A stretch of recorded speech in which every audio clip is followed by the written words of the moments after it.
गांव की ईमानदार ढाबे वाली।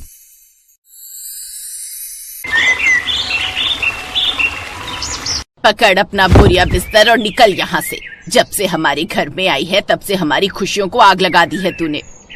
मामी मुझे घर से मत निकालिए। इस दुनिया में अब आपके मामा जी और मेरे छोटे भाई बहनों के अलावा मेरे कोई नहीं है।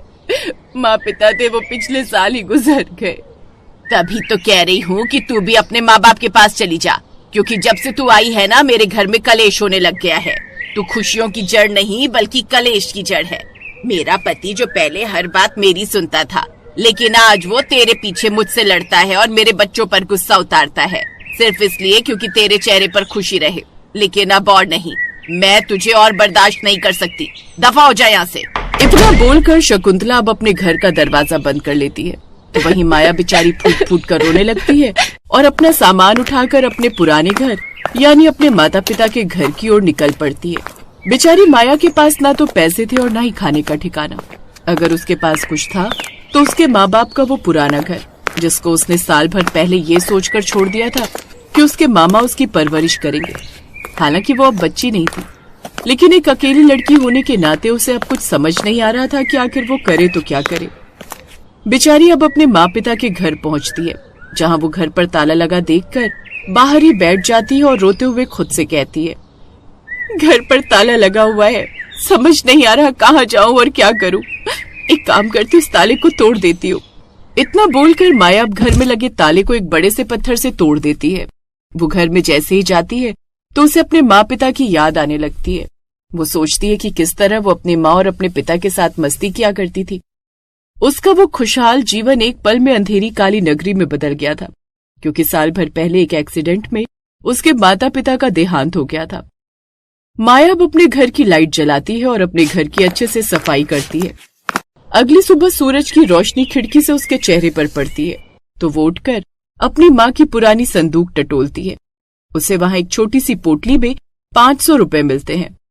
लगता है माँ ने ये पैसे किसी बुरे वक्त के लिए बचा कर रखे थे। आज सच में बुरा वक्त ही तो है।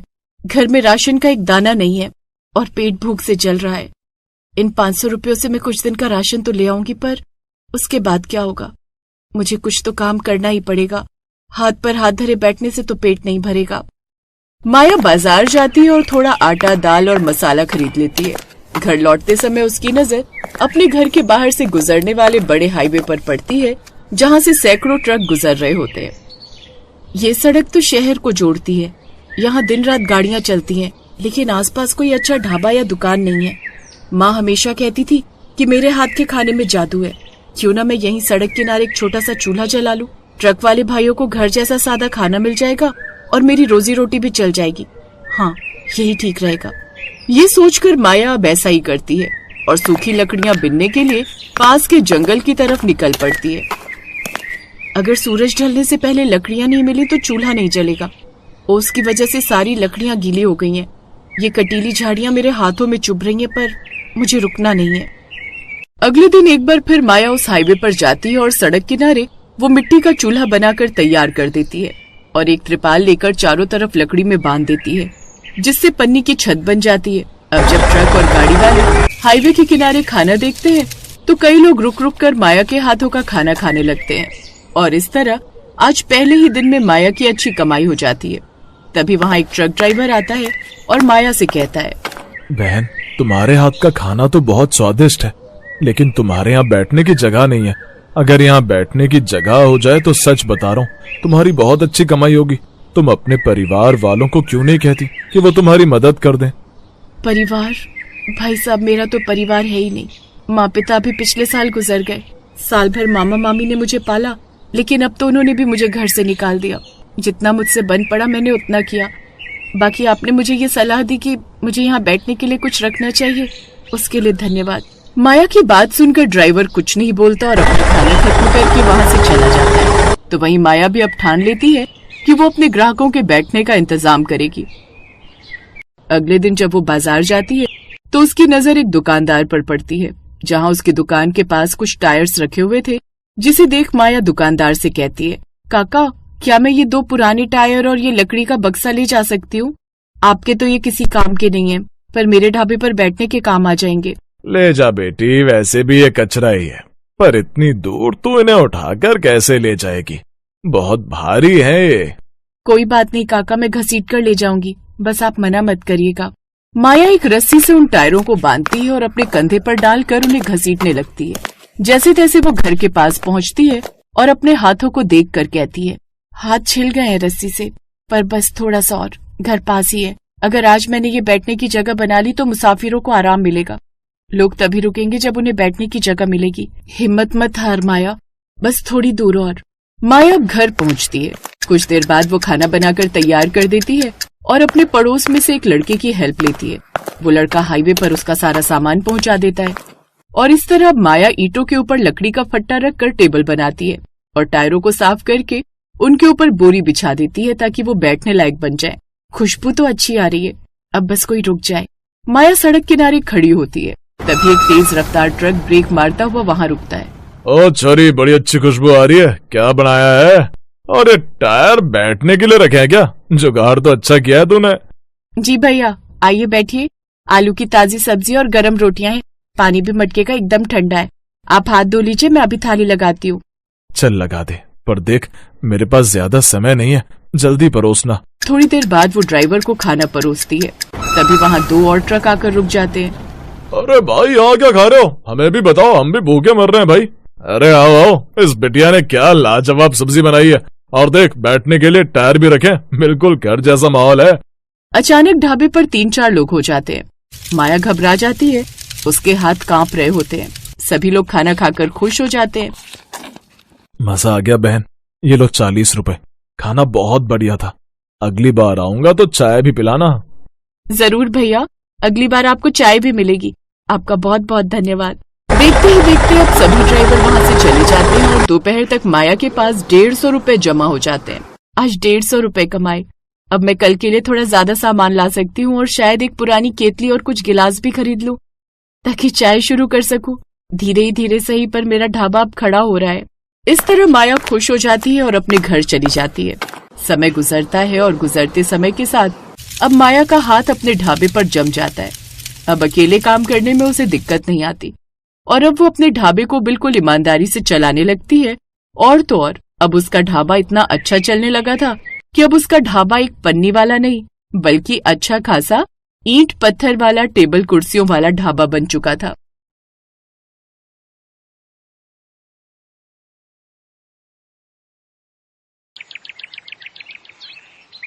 नीलगंज गांव में प्रदीप अपनी पत्नी सोनाली के साथ रहा करता था। प्रदीप के पास एक घोड़ा था जिस पर वो गांव के बच्चों को घुमाता था और उसके बदले उसे कुछ पैसे मिलते थे।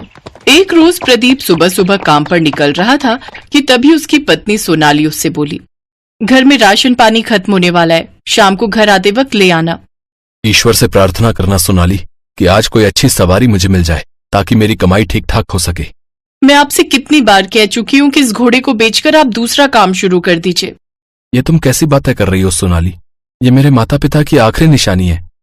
अरे अब ऐसी निशानी का भी क्या फायदा जिससे हमारे भूखे मरने तक की नौबत आ जाए। क्यों चिंता करती हो भाग्यवान, जो किस्मत में लिखा होगा वही मिलेगा।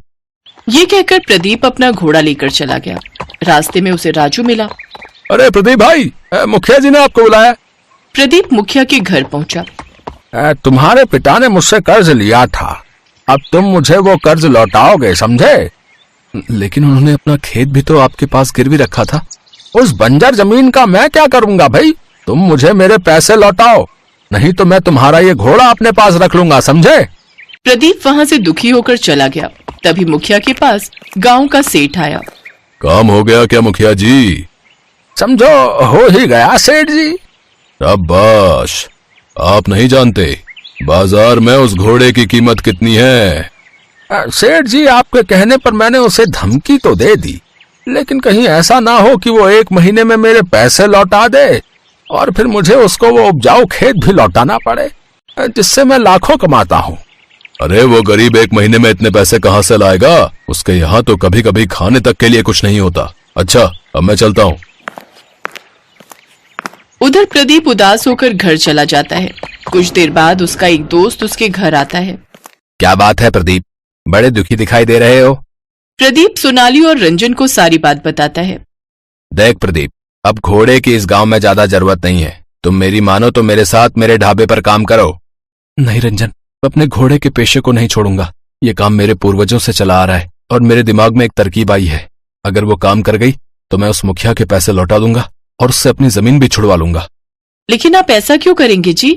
प्रदीप मुस्कुराया और जंगल से लकड़ियां लेने चला गया। फिर ढेर सारी लकड़ियां काट कर घर ले आया। फिर 3 दिन के अंदर ही दिन रात मेहनत कर प्रदीप ने लकड़ियों का एक सुंदर सा बड़ा टांगे का बॉक्स बना लिया। अब हमारी घोड़ा गाड़ी तैयार है। अब कमी है तो बस रसोई की। वाह, कितना सुंदर लग रहा है ये। लेकिन रसोई की कमी मतलब? मैं कुछ समझी नहीं। मतलब ये कि अब हम इसे एक चलती फिरती घोड़ा गाड़ी रसोई बनाएंगे। देखो भाई, आजकल आधुनिक जमाना है और लोग हमेशा कुछ नया करने की कोशिश करते हैं, लेकिन मेरे पास इतने पैसे नहीं है कि मैं इसमें राशन भरवा सकूं। फिर मेरा ये काम सफल कैसे होगा? अब आप बहुत थक गए जी, चलिए चलकर अब सो जाइए। कल सुबह देखेंगे कि आगे क्या करना है। वो दोनों खाना खाकर सो गए, लेकिन अगली सुबह जब उठे तो उन्हें बाहर से खाने की बहुत अच्छी महक आ रही थी।